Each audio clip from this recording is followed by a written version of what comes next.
رکوع کا عمل جگر اور گردوں کے افعال کو درست کرتا ہے۔ اس عمل سے کمر درد اور پیٹ کی چربی بھی کم ہو جاتی ہے۔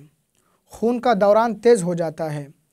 چونکہ دل اور سر ایک سیدھ میں ہو جاتے ہیں، اس لیے دل کے لیے خون کو سر کی طرف پمپ کرنا آسان ہو جاتا ہے۔ اس طرح دل کا کام کم ہو جاتا ہے اور اس پر زیادہ لوڈ نہیں پڑتا اور اسے آرام بھی ملتا ہے، جس سے دماغی صلاحیتیں اجاگر ہونے لگتی ہیں۔ دوران خون دوران رکوع چونکہ ہاتھ نیچے کی طرف ہو جاتے ہیں، اس لیے کندھوں سے لے کر ہاتھ تک کی انگلیوں تک پورے حصے کی ورزش ہو جاتی ہے۔ اس سے بازو کے مسلس یعنی پٹھے طاقتور ہو جاتے ہیں اور جو فاسد مادے بڑھاپے کی وجہ سے جوڑوں میں جمع ہو جاتے ہیں وہ از خود خارج ہو جاتے ہیں۔ محترم ناظرین، اب ہم بات کرتے ہیں سجدے سے متعلق۔ سجدہ کرنا بھی نماز میں فرض ہے۔ جدید سائنس سجدے کے بارے میں کیا کہتی ہے، اس عمل کے بارے میں کیا کہتی ہے، آئیے اب ہم اس کو جانتے ہیں۔ جب نمازی سجدہ کرتا ہے تو اس کے دماغ کی شریانوں کی طرف خون زیادہ پہنچتا ہے۔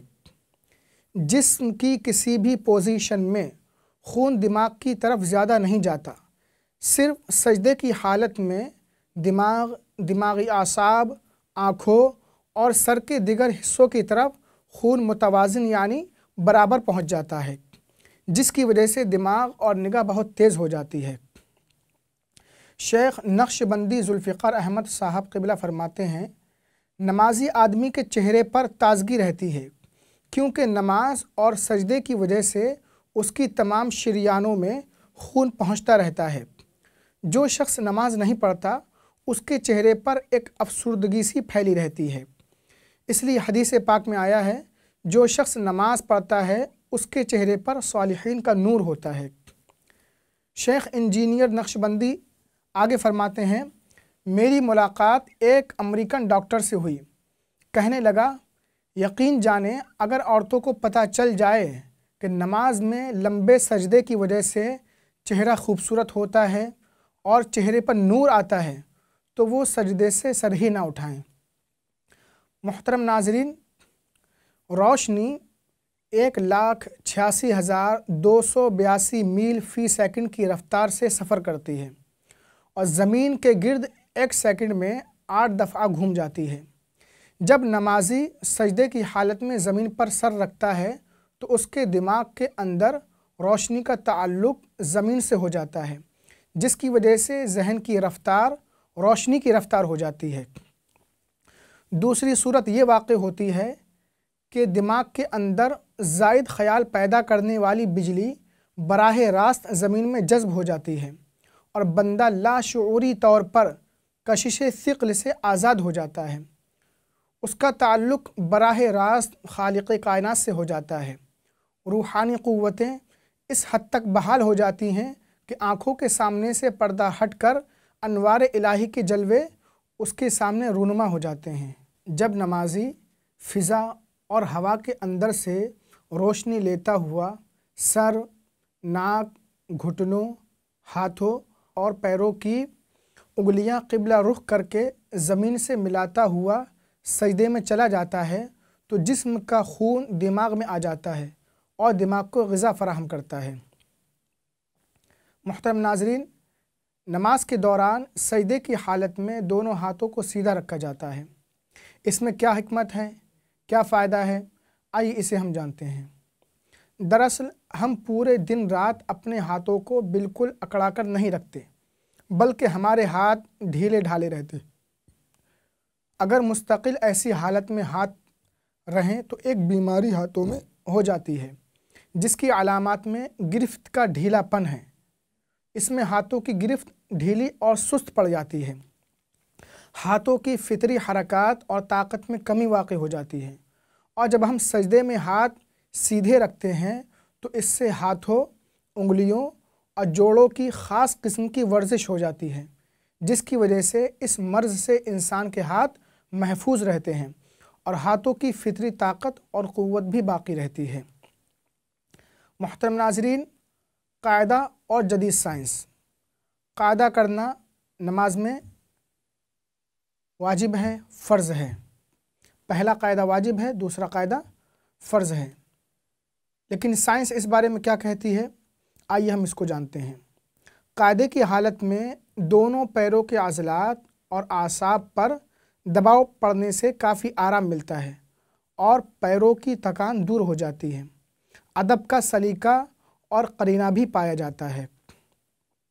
گردوں اور مثانے کے متعلقہ عضلات کے ہلکے دباؤ کی مالش سے ان اعضاء کو تقویت حاصل ہوتی رہتی ہے۔ وہ امراض جو جوڑوں کی فرسودگی کا باعث ہو سکتے ہیں، جیسے وجع مفاصل یعنی جوڑوں کا درد، کمر درد اور ریڑھ کی ہڈی کے امراض وغیرہ، یہ امراض نمازیوں کو پریشان نہیں کر سکتے۔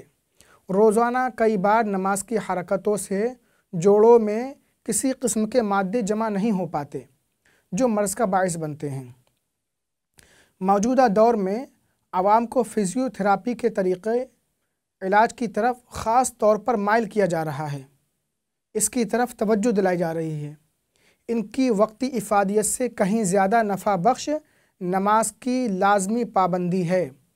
مقررہ اوقات میں پورے اعضاء کی فزیو تھراپی نہایت دلچسپی اور توجہ سے انجام پاتی رہتی ہے، اس لیے نماز کے نتائج شاندار اور دیر پا ثابت ہوتے ہیں۔ محترم ناظرین، سلام پھیرنا، آئیے اس کے بارے میں ہم جانتے ہیں کہ جدید سائنس اس کے بارے میں کیا کہتی ہے۔ نماز کے اختتام پر ہم سلام پھیرتے ہیں اور سر کو دائیں بائیں گھماتے ہیں۔ سر پھیرنے کے اس عمل سے گردن کی رگوں کو طاقت ملتی ہے اور وہ امراض جن کا تعلق رگوں سے ہے لاحق نہیں ہوتے ہیں۔ انسان حشاش بشاش اور توانا رہتا ہے، نیز سینہ اور ہنسلی کا ڈھیلا پن بھی ختم ہو جاتا ہے، سینہ چوڑا اور بڑا ہو جاتا ہے۔ ان سب ورزشوں کا فائدہ اس وقت پہنچتا ہے جب ہم نماز کو پوری توجہ، دل جمعی اور اس کے پورے آداب کے ساتھ ادا کریں اور جلد بازی سے کام نہ لیں۔ محترم ناظرین، امام کی تلاوت جسے ہم قرأت کہتے ہیں، سائنس اس کے بارے میں کیا کہتی ہے، آئیے اس کو ہم جانتے ہیں۔ امام جب تلاوت کرتا ہے مقتدی دھیان اور توجہ کے ساتھ سنتے ہیں۔ اس پڑھنے اور سننے کے عمل کے دوران ایک خاص قسم کی ریز یعنی لہریں پیدا ہوتی ہیں اور یہ لہریں دونوں کے درمیان انوارات یعنی روشنیاں منتقل کرتی ہیں۔ اگر ان میں امام کی برقی قوت تیز اور زیادہ ہوتی ہے تو وہ مقتدیوں میں منتقل ہو جاتی ہے۔ اگر برقی قوت مقتدیوں کی زیادہ ہوتی ہے تو وہ امام میں منتقل ہو جاتی ہے۔ ماہر روحانیات لیڈ بیٹر لکھتا ہے کہ ہر لفظ ایک یونٹ ہے، اس سے ایک تیز روشنی نکلتی ہے جو پازیٹیو یعنی مثبت اور نگیٹو یعنی منفی ہوتی ہے۔ قرآن سے نکلا ہوا لفظ مثبت ہوتا ہے۔ مقتدیوں پر جب مثبت اثرات پڑیں گے تو ان کے اندر بے شمار امراض کا خاتمہ ہوگا۔ محترم ناظرین، نماز اور درازی عمر، اس کے بارے میں ہم بات کرتے ہیں۔ ہر انسان چاہتا ہے کہ اس کی عمر لمبی ہو، لیکن عمر لمبی کیسے ہوگی، آئیے اس کے متعلق ہم گفتگو کرتے ہیں۔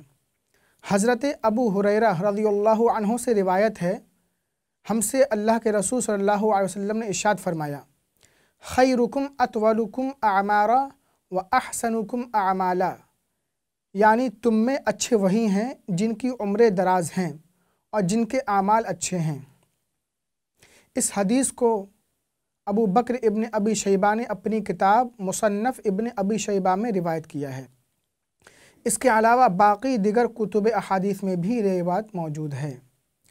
محترم ناظرین، نماز سے اچھا عمل کون سا ہو سکتا ہے؟ یقیناً نماز سب سے اچھا اور عمدہ عمل ہے۔ اگر مسلمان پابندی کے ساتھ نماز پڑھے تو انشاءاللہ العزیز یقیناً اس کی عمر میں ضرور اضافہ ہوگا اور صحت و تندرستی بھی برقرار رہے گی۔ لیکن افسوس، صد افسوس کہ ہم زندگی میں سب کچھ تلاش کر لیتے ہیں مگر صحت مند زندگی، صحت مند جسم اور آسودہ روح کی جستجو بہت کم ہوتی ہے۔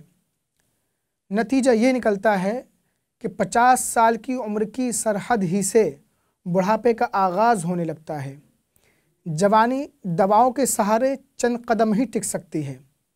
اگر آپ اپنے چہرے میں پھولوں جیسی سرخی اور اعضاء میں نازک خون کی سی لچک پیدا کرنا چاہتے ہیں اور اپنی عمر لمبی کرنا چاہتے ہیں تو اپنی زندگی کے 24 گھنٹوں میں سے صرف 40 سے 45 منٹ نماز کے لیے ضرور نکالیں۔ یہ وہ نماز ہے جس کو اللہ تعالیٰ نے آپ کی صحت کے لیے لازم قرار دیا ہے، جو کسی انسان کے تخلیق نہیں بلکہ خالق کائنات کا گراں قدر تحفہ ہے، جس کو خالق کائنات نے سید الانبیاء صلی اللہ علیہ وسلم کو معراج میں بلا کر عطا فرمایا تھا۔ ناظرین کرام، آج کا ہمارا یہ ایپیسوڈ یہیں پر اختتام پذیر ہوتا ہے۔ پھر آپ کی خدمت میں حاضر ہوں گے ایک نئے عنوان کے ساتھ۔ ہم آپ سے گزارش کریں گے کہ اگر آپ ہمارے اس چینل پر نئے ہیں یا ابھی تک آپ نے ہمارے اس چینل کو سبسکرائب نہیں کیا ہے تو جلدی سے لال رنگ کا بٹن دبا کر سبسکرائب کریں اور بیل آئیکن بھی دبا دیں تاکہ اس چینل کے اپڈیٹس آپ تک پہنچتے رہیں، اور ویڈیو کو لائک کریں، شیئر کریں، ساتھ ہی ساتھ اپنے دوست و احباب کو بھی ہمارے اس چینل سے ضرور جوڑیں تاکہ آپ کے ذریعے سے انہیں بھی دین و سنت کی کچھ معلومات حاصل ہو سکے اور آپ بھی اجر کے مستحق ہوں۔ اب اجازت دیجیے، السلام علیکم ورحمۃ اللہ وبرکاتہ۔ سرورا شاہ کریمہ دستگیرہ اشرفا